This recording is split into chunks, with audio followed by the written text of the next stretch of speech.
karena ku tak mampu lagi menahan cobaan darimu. Tuhan, kini ku bertanya, sebenarnya aku siapa? Tuhan, coba tolong diriku yang sebenarnya untuk siapa? Tunjukkan, coba tunjukkan, aku dilahirkan untuk siapa?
Aku dapat mengenal cintanya,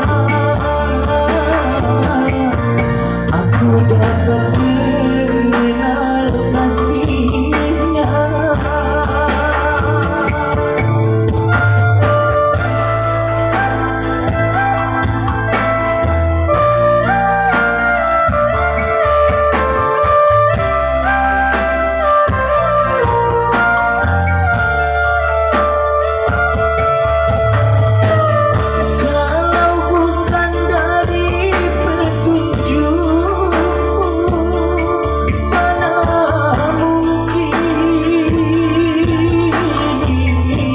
Aku akan dapat memilih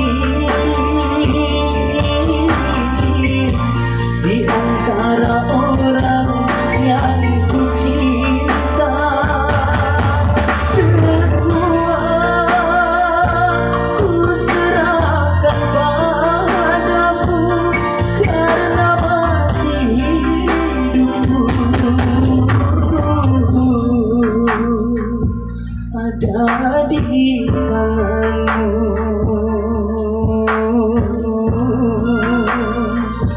ada di tanganmu,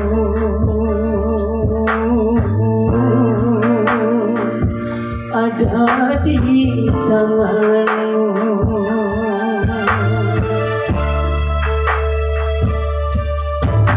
Haruskah diriku mengorbankan lagi cinta yang telah lahir di hatiku hanya karena ku tak mampu lagi